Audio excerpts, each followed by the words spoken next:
Hello student. Today's video we can describe the Newton's three equation of motion by graphical method. Okay. So equation describe the relation between velocity and time. Okay. For this purpose they gives us one condition and the diagram depending on this condition. Okay. So see, this is the figure of graph.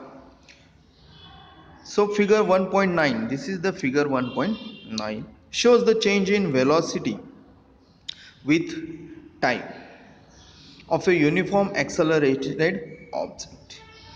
एक समान त्वरणित गतीकरिता वेग काल आलेख आपल्याला या ठिकाणी दिलेला आहे आणि या आलेखामध्ये गतीमध्ये एक समान त्वरणित गती करता वेगामध्ये होणारा आलेख, वेळेनुसार वेगामध्ये होणारा आलेख आपल्याला इथे दिलेला आहे.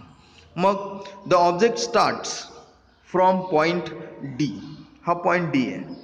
ओके, या डी पासून ऑब्जेक्ट काय होतो, गतिमान व्हायला सुरुवात होतो. Okay, so the object start from point D in the graph with the velocity you. इथं बघा त्याची वेलॉसिटी इथं दर्शवलेली वेलॉसिटी किती आहे, यू आहे. Okay, and it's velocity keeps increasing. Okay, and becomes V after time T. Okay, D या ऑब्जेक्टची velocity काय होते. Okay, see here the object start from the point D. Okay, with the velocity you. Okay, and when it can be start to move, so that time its velocity is keeps increasing and becomes the v. Okay, in time t. इथून तर इथपर्यंत वस्तू आली, D पासून बी पर्यंत आली. मग D पासून बी पर्यंत म्हणजे एवढं अंतर कापलंय, एवढं अंतर बरोबर, इथून इथपर्यंत आली. मग हा कालावधी इथं कशाने दर्शवलेला आहे, आपल्याला टी ने दर्शवलेला आहे. बरोबर आहे. मग टी या कालावधीमध्ये ती या ठिकाणी आलेली आहे. Okay, so very simple, I am telling you again. The object start from the point P. Okay, with the velocity you and its velocity keeps increasing and becomes v after time t. Okay, and it reaches the point b. Okay, so here is the initial velocity. इथं आपण देऊ बघा, the initial velocity object is u. So u means this distance od. So u means od. Okay, and then the final velocity of the object. Object D या बिंदू पासून कुठे गेला, बी या बिंदू पर्यंत गेला. मग इथून इथपर्यंत गेला म्हणजे किती उंचीवर गेला, इथपर्यंत गेला.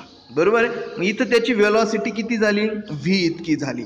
मग इथून तर इथपर्यंतचं अंतर आपल्याला इथून घ्यावं लागेल. मग हे अंतर किती आहे, ओ ते सी एवढं अंतर आहे, ओ सी, आणि म्हणून O C. Okay, so the final velocity of the object V is O C. आणि टाइम किती लागला, तर इथून इथपर्यंत जाण्यासाठी एवढा कालावधी लागला. तो किती आहे, टी इतका आहे. So time T. मग हे डिस्टन्स किती आहे, ओ ई. हे डिस्टन्स किती आहे, ओ ई इतकं डिस्टन्स आहे. बघा, ओ ई इतकं डिस्टन्स आहे. So time is equal to T is equal to O E. Okay, so all of you are learn that what is mean by the acceleration. So acceleration is nothing but the change in velocity upon time. Okay, change in velocity upon time. So change in velocity म्हणजे वेगातील बदल. मग वेगातला बदल कसा काढायचा. Okay, अंतिम वेग वजा सुरुवातीचा वेग केला तर वेगातला बदल आपल्याला मिळतो. Okay, so acceleration is shown by letter A. So I am putting the here A. So A is equal to final velocity means v minus initial velocity means u upon time t. Okay, मग final velocity v आहे. मग v बरोबर किती आहे, oc. मग इथं आपण लिहिलं oc. इनिशियल वेलॉसिटी किती आहे, od. मग आपण इथं लिहिलं od. आणि टाइम किती आहे, t. सो ए बरोबर O C minus O D upon T. Okay, आलंय लक्षामध्ये. मग आता लक्षात घ्या ओसी मायनस ओडी. आता हा ओसी म्हणजे इथून तर इथपर्यंत ओसी आहे. मग या संपूर्ण ओसी मधून हा एवढा ओडी मायनस केला, एवढा ओडी, तर मग राहिला काय शिल्लक, सीडी शिल्लक राहिला खाली फक्त सीडी. ओके. आणि म्हणून CD is equal to A T. आता ए कुठून आला, हा ए, हा इथला ए आहे ना, हा ए, बरोबर आहे. मग ओसी मायनस ओडी केला तर सीडी शिल्लक राहिला, म्हणजे ए इज इक्वल टू, म्हणजे इथं काय शिल्लक राहील, A is equal to C D upon T हे शिल्लक राहिलं. मग याचंच आपण कन्व्हर्जन केलं, C D is equal to A T. हा ए काय केला इकडे घेतला, so C D is equal to A T. म्हणून इथं आलेलं आहे C D is equal to A T. बरोबर आहे, आलंय लक्षामध्ये. ओके. मग C D is equal to A T. Okay. Then next see draw a line parallel to Y axis. आता हा वाय ॲक्सिस आहे, बरोबर आहे. ह्या वाय ॲक्सिसला पॅरलल लाईन काढा. Okay. So draw a parallel line to Y axis passing through the B, passing through the B. Okay. B मधून जाणारी. आता हा वाय ॲक्सिसला, या वाय ॲक्सिस, हा आहे वाय ॲक्सिस, हा इथं वाय ॲक्सिस आहे, हा इकडचा आहे एक्स ॲक्सिस. मग या वाय ॲक्सिसला पॅरलल लाईन काढायची आहे. मग आता पॅरलल लाईन जर आपण काढली ह्या वाय ॲक्सिसला, ही बघा ही पॅरलल लाईन आपण इथं काढली, पॅरलल लाईन काढली, तर ही पॅरलल लाईन जेव्हा वाय ॲक्सिसला आपण पॅरलल लाईन काढतो तर ही पॅरलल लाईन वाय ॲक्सिस वरला क्रॉस ई या बिंदूमध्ये क्रॉस करते, इथं क्रॉस करते, एवढ्या ठिकाणी ई या बिंदूमध्ये ही काय करते, क्रॉस करते. So here draw a line parallel to y axis passing through the B. This will cross the x axis in E, इथं क्रॉस करते. And draw a line parallel to x axis. आता जसं y axis ला parallel line काढली तशी x axis ला पण parallel line काढायची. ओके. मग ती इथून काढू आपण. कुठून काढायची, draw a parallel line to x axis passing through the D. D मधून जाणारी पासिंग काय इथं काय काढायची, x axis ला काढायची. Okay. This will cross the line BE. या बीई ही जी लाईन आहे, या बीई लाईनला ती कुठं क्रॉस करते, ए या बिंदूमध्ये क्रॉस करते. So cross the line BE at A मध्ये क्रॉस करते. ओके. मग जर आपण इथं ग्राफचा जर विचार केला तर हा जो संपूर्ण बीई आहे ना, हा संपूर्ण बीई, हा बीई म्हणजेच काय, हा BE is equal to, okay, हा बीई म्हणजेच काय, हा बी ए आणि एई या दोघांची बेरीज करून हा संपूर्ण बीई आपल्याला मिळत असतो. म्हणजेच काय, तर बी ए प्लस एई, इथं दिलेलं आहे बघा, BE is equal to A B plus AE. आता ए बी म्हणजे त्यांनी असा लिहिलेला आहे, मी बी ए असा लिहिला, काय फरक पडत नाही, बी ए लिहिला काय आणि ए बी लिहिला काय. So BE is equal to A B plus AE मिळालं. बरोबर आहे. मग आपल्याला काय करायचंय की हे जे आहे या सूत्रामध्ये आपल्याला त्यांच्या व्हॅल्यूज टाकायच्या. मग बीई म्हणजे किती आहे, हा संपूर्ण एवढा बी इथून ते इथपर्यंत. बरोबर आहे, येतं लक्षामध्ये. हा. मग आता बीई म्हणजे इथून तर इथपर्यंत हे. मग इथून जर 0 पासून आपण ओ पासून इथपर्यंत बघितलं तर इथं व्हेलॉसिटी जर बघितलं तर किती होते, व्ही होते. म्हणून बीई ची किंमत किती आहे, बीई ची किंमत आहे व्ही. आपण इथं लिहिली बीई ची किंमत व्ही. मग आता सी ए बी, हा ए बी आहे ना, हा ए बी बरोबर किती आहे, सी डी. हा ए बी कोणाच्या बरोबर आहे, सी डी. जेवढा ए बी आहे तेवढाच सी डी आहे, म्हणून ए बी बरोबर सी डी लिहिला आपण. हे बघा इथं लिहितोय याच्यामध्ये ए बी बरोबर सी डी, इथं दिले बघा ए बी बरोबर सी डी. आणि हा जो एई आहे ना, हा एई कोणा एवढा आहे, ओडी एवढाच आहे. बरोबर आहे. मग आपण एई बरोबर लिहिलं ओ डी. एई बरोबर किती लिहिलं, ओ डी. आलंय लक्षामध्ये. मग आपल्याला आता काय करायच्या, हे जे सूत्र दिलेलं आहे ना इथे, ह्याच्यामध्ये किमती टाकायच्या.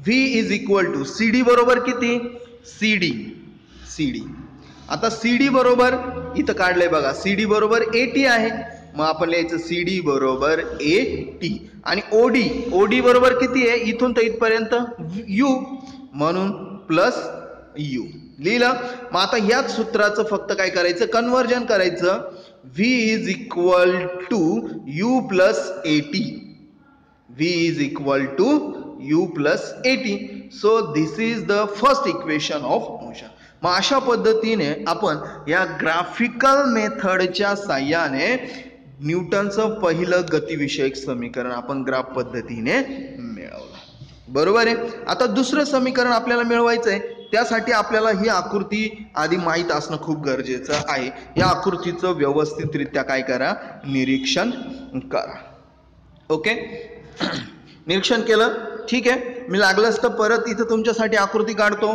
ओके हे बघा y ॲक्सिस x ॲक्सिस इथं आहे O ओके इथं आहे U इथं आहे V U पासून वस्तू गतिमान झाली इनिशियल वेलोसिटी आणि V तिचा वेग झाला इथपर्यंत ती पोहोचली बरोबर ही पॅरलल लाईन काढली आपण ही इथं एक पॅरलल लाईन काढली बरोबर आहे मग या ठिकाणी बिंदू होता DOD आणि या ठिकाणी बिंदू आहे B या ठिकाणी आहे A या ठिकाणी आहे E बिंदू या ठिकाणी कोणता बिंदू आहे E बिंदू आहे ओके आणि या ठिकाणचा बिंदू आहे C आता इथं व्हेलॉसिटी दाखवली इथं आणि हा आहे टाइम सेम आकृती काढली आपल्याला समजण्यासाठी ओके मग आता आपल्याला दुसरं इक्वेशन डिराइव्ह करायचं आहे okay so second equation showing the relation between the displacement and time okay so let us suppose that an object suppose म्हणजे समजा okay suppose that an object in uniform acceleration a and it has covered the distance s within a time t असं समजा की एक वस्तू आहे ती वस्तू a त्वरणाने गतिमान आहे आणि या त्वरणाने गतिमान असताना तिने t या कालावधीमध्ये s इतकं अंतर कापलेलं आहे ओके मग the distance covered by the object during time t is given by the area quadrangle DOEB मग आता ही जी वस्तूने ए त्वरण असताना या इतकं अंतर टी या कालावधीत कापलेलं आहे तर त्या वस्तूने कापलेलं जे अंतर आहे ते कापलेलं अंतर आपल्याला क्वाड्रँगल DOEB ने दिलेलं आहे कोणतं हा बघा DOEB असा क्वाड्रँगल आहे बरोबर आहे या क्वाड्रँगलने काढलेलं आहे मग याच्या आधीचा जो व्हिडिओ आहे याच्या आधीच्या व्हिडिओमध्ये आपण बघितलं की कशा पद्धतीने आपण जर क्वाड्रँगल दिला असेल तर क्वाड्रँगलचं क्षेत्रफळ काढू शकतो इथं पण आपल्याला लक्षात येईल अंतर किती कापलंय S इतकं बरोबर आहे मग आपल्याला ते काढायचं आहे मग सूत्र काय करावं लागेल टाकावं लागेल एरिया ऑफ क्वाड्रँगल घ्यावं लागेल बघा DOEB हा क्वाड्रँगल घेतला मग क्वाड्रँगलचं एरिया काढण्याचं क्षेत्र किंवा सूत्र काय आहे मग आता इथं बघा हा त्रिकोण मिळतो आणि हा आयत मिळतो मग आधी आपल्याला ह्या आयताचं क्षेत्रफळ काढावं लागेल मग ह्या त्रिकोणाचं क्षेत्रफळ काढावं लागेल आणि दोघांच्या क्षेत्रफळांची काय करावं लागेल बेरीज करावी लागेल तेव्हा आपल्याला एकूण क्षेत्रफळ मिळेल okay so area of rectangle कोणता आहे बघा DOEA हा रेक्टँगल आहे बरोबर आहे आणि एरिया ऑफ ट्रायंगल DAB हा आहे बघा DAB हा आहे आपला ट्रायंगल मग आता रेक्टँगलचं एरिया काढण्याचं सूत्र काय बघा काय लांबी गुणिले रुंदी मग लांबी कोणती आहे आणि रुंदी कोणती आहे बघा मग याच्यामध्ये आता इथं ही आकृती झाली आकृतीमध्ये तुम्हाला ही लांबी वाटत असेल ही रुंदी वाटत असेल पण आकृती मी छोटी काढलेली आहे पण इथं काय लांबी गुणिले रुंदी घ्यायची आपल्याला तर लांबी आहे AE म्हणजे एवढी OD एवढीच आहे मग AE आणि रुंदी किती आहे OE दिली बघा ही घेतली OE आलं लक्षामध्ये बरोबर आहे हा आहे OE आणि हा आहे AE मग AE गुणिले OE plus area of triangle मग त्रिकोणाचं क्षेत्रफळ काढण्याचं सूत्र काय 1/2 गुणिले लांबी गुणिले रुंदी. ओके, मग आता लांबी गुणिले रुंदी, सॉरी इथं बेस इंटू विड्थ आहे, सॉरी रेक्टँगलचं काय बेस. ओके, मग पाया गुणिले उंची, बरोबर. सो रुंदी आहे, इथं रुंदी आहे. Okay, so A B into D A. मग आता ए बी हा बघा, हा आहे ए बी, ही झाली उंची, आणि डी ए हा काय झाला, बेस झाला, पाया झाला, लिहिलं. परंतु ए बरोबर यू, कारण ए ई हा कोणा एवढा आहे, ओडी एवढा आहे. ओडी ज्यावेळेस ओ पासून वस्तू डी पर्यंत जाते त्यावेळेस वेग किती असतो, यू असतो, म्हणून ए बरोबर यू. आणि ओ ई म्हणजे किती बघा, टी आहे, म्हणजे टाइम आहे, टी, ओ ई बरोबर टी. मग आता ओ ई जेवढा आहे तेवढाच डी आहे, जेवढी ओ ई आहे तेवढाच डी आहे, म्हणून ओ ई बरोबर डी आहे, म्हणून डी ए ची किंमत सुद्धा टीच आहे. ओके, जेवढी ओ ई ची किंमत आहे तेवढीच डी ए ची किंमत आहे. ओके, मग ए बी, आता इथं दिलेला आहे ए बी, हा जो आपल्याला ए बी आहे ना, हा ए बी कोणा एवढा आहे, तर हा डी सी एवढाच आहे. ओबी केवढा आहे, डी सी एवढाच आहे. आणि डी सी ची किंमत आपण पाठीमागे काढली, डी सी म्हणा किंवा सी डी म्हणा, सी डी ची किंमत किती होती, 80 होती. व्हिडिओमध्ये तुम्ही थोडंसं पाठीमागे जाऊन बघू शकता, सी डी ची किंमत किती आहे, 80 आहे. मग ए बी हा सी डी एवढाच आहे, म्हणून ए बी ची किंमत आहे 80. मग आता काय करायचं की ह्या सगळ्यांच्या ज्या ह्या किमती आहेत, या किमती या सूत्रामध्ये टाकायच्या. आणि म्हणून इथं बघा सूत्रामध्ये किंमत टाकली, याच बरोबर ए ई ची किंमत यू आहे, यू टाकली, ओ ई ची किंमत टी आहे, टी टाकली, अधिक 1/2 गुणिले ए बी ची किंमत 80 टाकली, डी ए ची किंमत टी टाकली, बरोबर आहे. डी ए म्हणजेच ओ ई आहे, बरोबर आहे, ओ ई बरोबर टी म्हणजे इथं किंमत टाकल्या. मग आता ह्या सूत्राचं फक्त काय करायचं, कन्वर्जन करून घ्यायचं. कन्वर्जन केलं, कशा पद्धतीने केलेलं आहे बघा, या ठिकाणी खाली इथं कन्वर्जन केलेलं आहे. एस बरोबर, इथं बघा एस बरोबर यू टी, इथं गुणाकार आहे म्हणजे युटीचा इथं सुद्धा गुणाकार आहे, आणि मग इथं प्लस साइन आहे, बरोबर आहे. म्हणून हा टी टी आहे काय होईल, टी स्क्वेअर. म्हणून एस बरोबर यू टी प्लस 1/2 हा 80, सॉरी इथं लिहितो 80 स्क्वेअर, 1/2 80 स्क्वेअर, हे आपल्याला सूत्र मिळालेलं आहे. इथं पण दिलेलं आहे बघा, इथे खाली दिलेलं आहे S is equal to U T plus 1/2 80 square. हे मिळालं आपल्याला दुसरं न्यूटनचं गतिविषयक समीकरण ग्राफिकल मेथडने. आता आपल्याला तिसरं समीकरण मिळवायचं आहे. तिसरं समीकरण आपण इथं मिळवणार आहोत. यासाठी सुद्धा पुन्हा लागलंच तर मी आकृती इथं छोटी काढून घेतो, बरोबर आहे. आकृती छोटी इथे काढून घेतो, पुन्हा इथून इथपर्यंत गेली, बरोबर आहे. इथं व्ही आहे, इथं यू आहे, हा ओ आहे, त्याच्यानंतर हा डी पॉइंट आहे, हा बी पॉइंट आहे, इथून खाली आला हा ई पॉइंट आहे, त्याच्यानंतर इथून ही रेष गेली, हा ए पॉइंट आहे, हा सी आहे, बरोबर आहे. आकृती आपल्या पुस्तकात पण आहे. पुस्तक जर तुम्ही समोर ठेवलं तर तुमच्या लगेच लक्षात येणार आहे. व्हिडिओ बघताना पुस्तक पण लक्षात ठेवा, समोर ठेवा.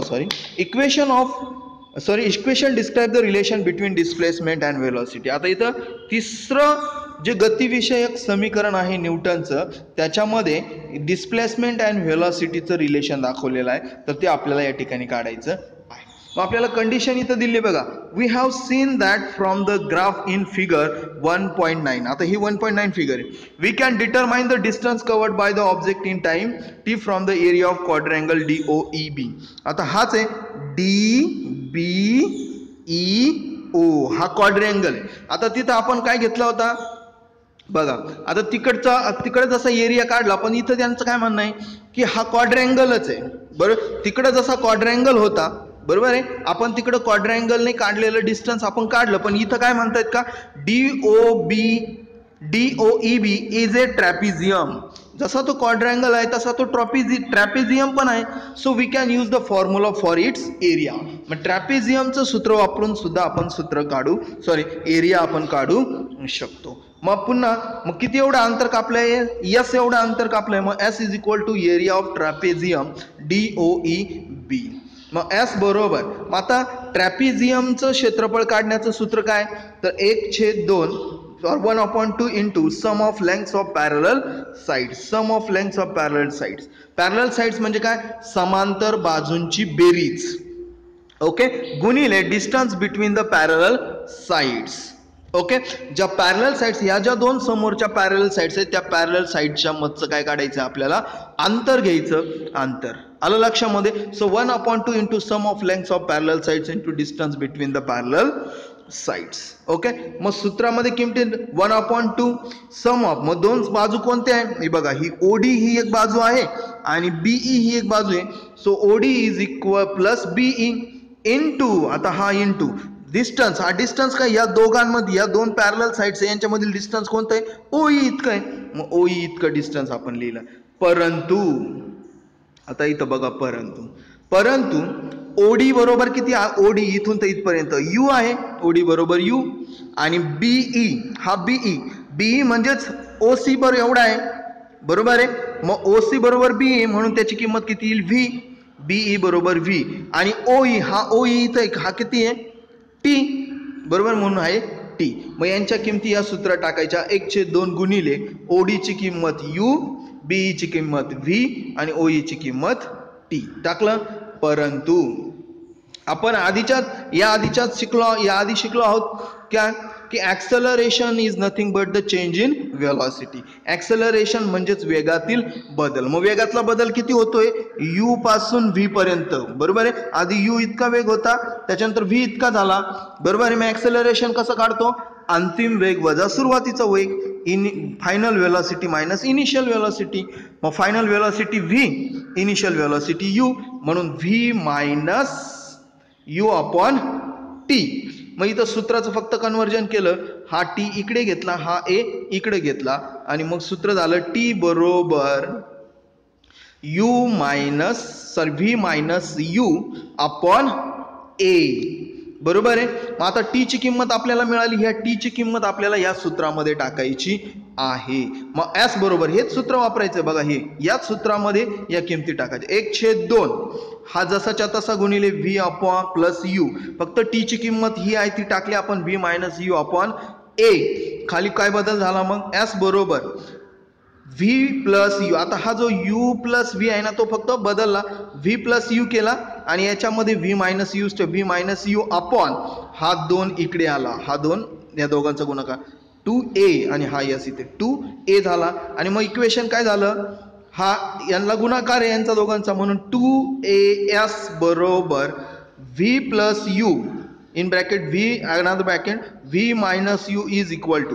मग आता हे दोघं एकमेकांना कसे रे? गुणिले. मग v into v square minus sign u into u square. मग या ठिकाणी हे जे सूत्र आपल्याला मिळाले, या सूत्राचं फक्त काय करायचं? कन्वर्जन करायचं, आणि कन्वर्जन करून आपल्याला मिळालं v square is equal to u square plus twice a s, and this is Newton's third equation of motion. This is Newton's third equation of motion. So in this manner we can derive, or we can describing the Newton's 3 equation of motion by using this graphical method. Okay, sorry.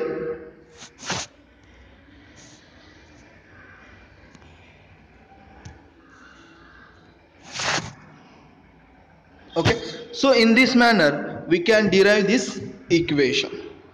Okay, are you getting me? I hope all of you are understood this video. Okay, if you have any difficulty, okay, ask me. Okay, then always remember, the velocity of an accelerated object changes with the time. Change in the velocity can be due to a change in direction or a magnitude of the velocity or a both. Okay, त्यानंतर आपलं जे mobile channel, आपलं जे यूट्यूबवरील channel आहे mobile शाळा, बरोबर आहे. या चॅनलला सर्वांनी काय करायचं आहे? लाईक करायचं, शेअर करायचं आणि सबस्क्राईब करायचं आहे. ओके, नेक्स्ट आपण व्हिडिओ ओके, आय होप सगळ्यांना हा व्हिडिओ समजला असेल. Okay, good bye.